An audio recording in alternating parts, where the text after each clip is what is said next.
All right, thanks a lot for that, Pius. They're just giving us a feel of how Benue is feeling following the postponement of that election. And you saw her there saying the people were ready, but INEC did not appear to be ready. And that's one of the things that we're going to be discussing on this segment with our next few set of guests.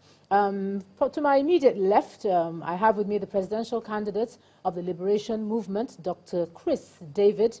Thanks a lot for joining us on the show. Thank you for having me. And no stranger to the show at all, I have the Director for Program, Institute for National Transformation, Mrs. Juliet Benitier. Thanks a lot for joining us. Thank you very much. Thank you very much. So they say ladies first. So let me. No, before we go to the ladies first, or before we even go to the discussion, I understand now that we have Garba Shehu, Malam Garba Shehu, the Senior Special Assistant to the President on Media, on cue for us to listen to.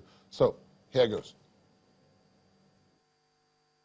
I am deeply disappointed that despite the long notice given and our preparations, both locally and internationally, the Independent National Electoral Commission, INEC, postponed the presidential and the National Assembly elections within hours of its commitment. Many Nigerians have traveled to various locations to exercise their right to vote, and international observers are gathered. INEC themselves have given assurances day after day, almost hour after hour, that they are in complete preparedness for the elections. We and all our citizens believed them. This administration has ensured that we do not interfere in any way with the work of INEC, except to ensure that all funds were released to the Commission. The President continues.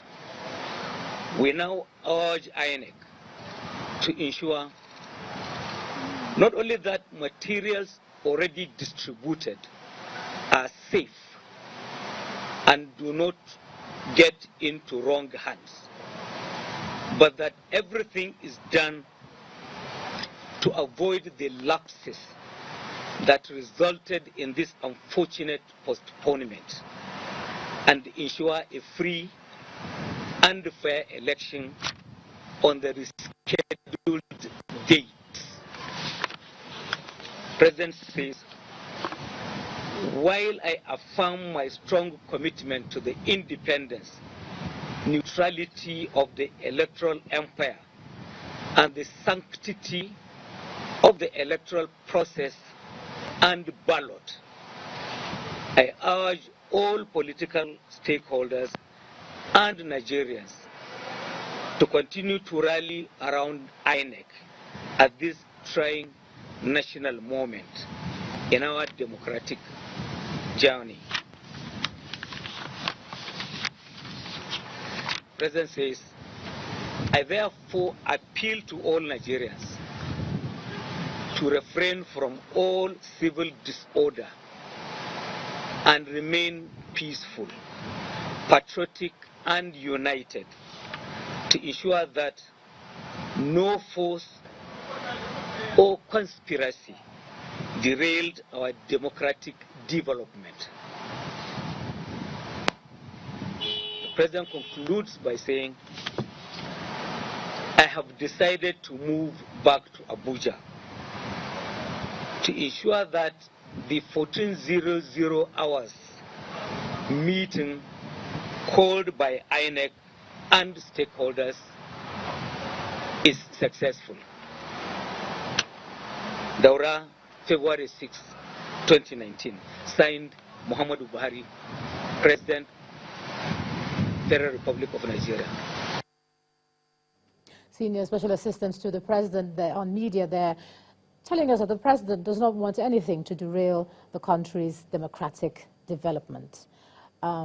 He's also on his way back to Abuja now to attend the 2 o'clock meeting, which he says INEC has called, so that he wants, you know, we're talking about it a bit earlier, the briefing and all that, so this is the opportunity to know exactly what it is that happened. And we also have another reaction, and a reaction from the presidential candidate of the People's Democratic Party. He's been reacting as well to today's development, and let's just listen to him.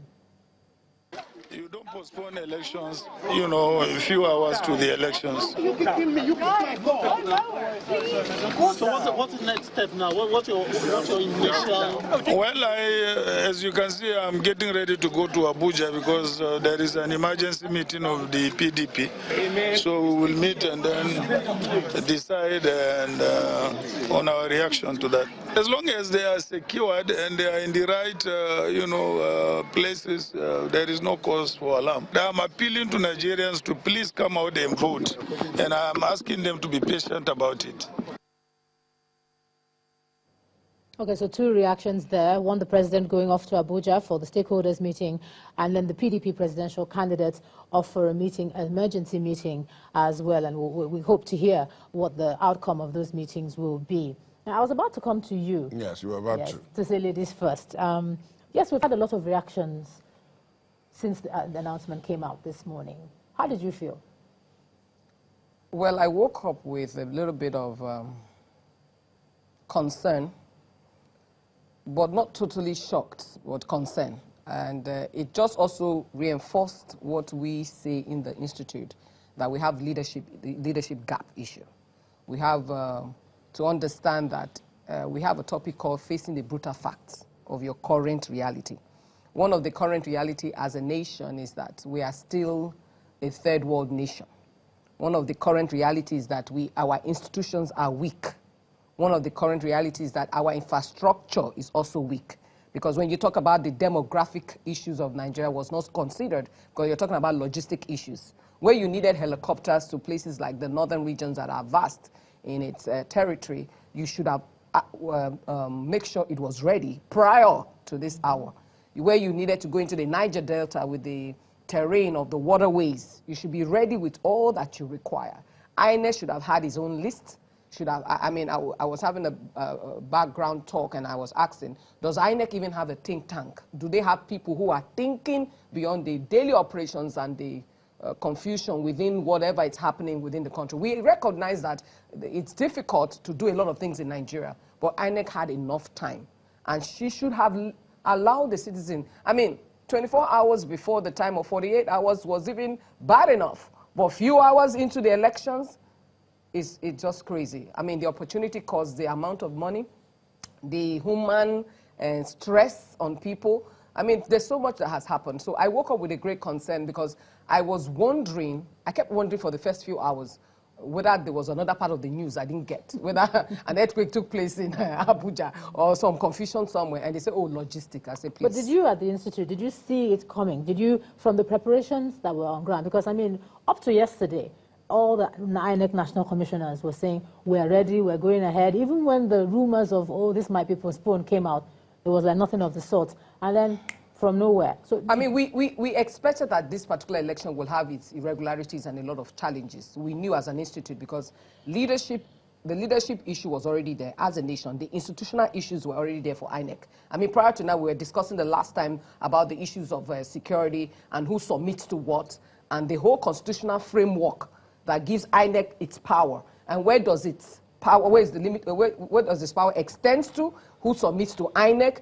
What authority does INEC have in XY? Is INEC truly independent? So there are a lot of institutional questions that have not been fine-tuned. Okay, so as a nation, those are the things that we have to begin to look at. We'll look at those questions on the other side of the break. Let's take a quick break and we'll come back and look at the other parts of the questions and let our other guests weigh in on the issues.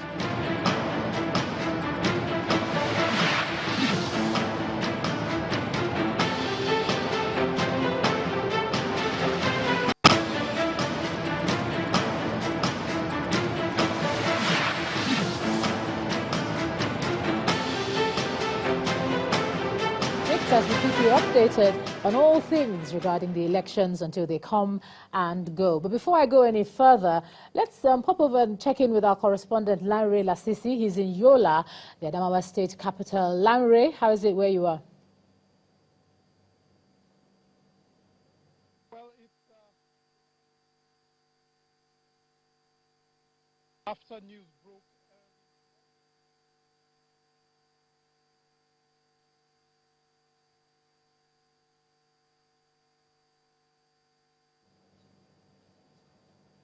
Okay, we're going to get back to Lanre. We can't hear him. I doubt he can hear us. We'll get back to him to feel the pulse of what's happening in Yola, the Adamawa state capital. Well, we've since been joined by the National Secretary of the Inter-Party Advisory Council over there in Abuja, Georgina Dakpokwo. Thank you for joining us on the program.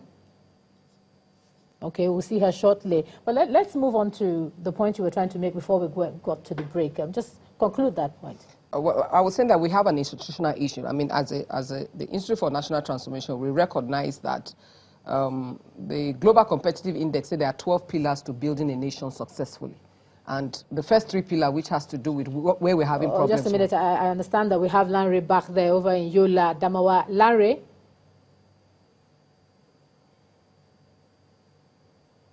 Well, it's been a very interesting couple of hours here in Yola. Immediately news broke early in the day about the postponement of the elections. Journalists waited till daybreak and immediately made a beeline for the residence of the candidate, the presidential candidate of the People's Democratic Party, and waited outside trying to get a word from him. And we had to wait for a while. Eventually, he came out and had a few words to say to journalists. Let's take a listen to that.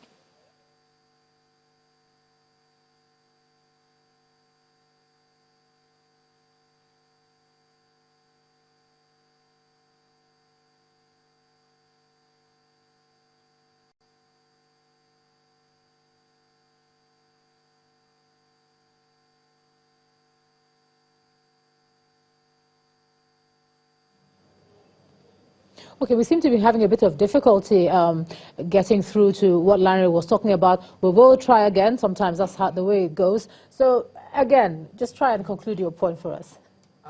Talking about institutional challenges of a nation that we haven't, we need to recognize that building institutions requires strategic planning. Building institutions requires putting together the great minds that can build them. Nigeria is blessed with great minds, both home and abroad. So we should, because this has also rippled, it has a ripple effect to the international community that Nigeria is still not ready. For whatever that readiness is, whether ready to be part of the global community in participating at various levels. And so this has marred our integrity and our identity. And so we need to go beyond this and ask deliberate questions. I mean, the emergency meeting should not just be an emergency meeting to just palliate the whole issue. It should be interrogated. It should be interrogated to know precisely what is happening. Let me just interrupt so that you briefly. We can move forward. If you can look at the live pictures that we see there, we hear the PDP presidential candidate, Atiku Abubakar, is departing for the airport at the moment. There he goes with his convoy. He did tell us that he will be departing to Abuja for an emergency meeting with his party members. That's the People's Democratic Party. And the visuals you see there is that PDP presidential candidate leaving at the moment. So there he is, leaving. All right, we've taken that now. Once again, we try to come back to you, Lanre, to get the latest from Yola. Lanre.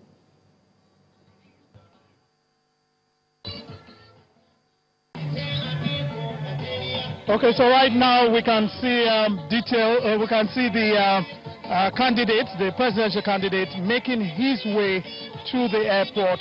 He had earlier spoken with journalists, telling us that he will be leaving for Abuja to meet with stakeholders, obviously to consider the postponement and the steps that will be taken by the party, and to understand what the next step will be going forward. He did take other questions. We put questions to him as regards the issue of the sensitive materials that were already out and other issues he would like to respond to. Let's try and see if we can get that video right now and take a listen to it.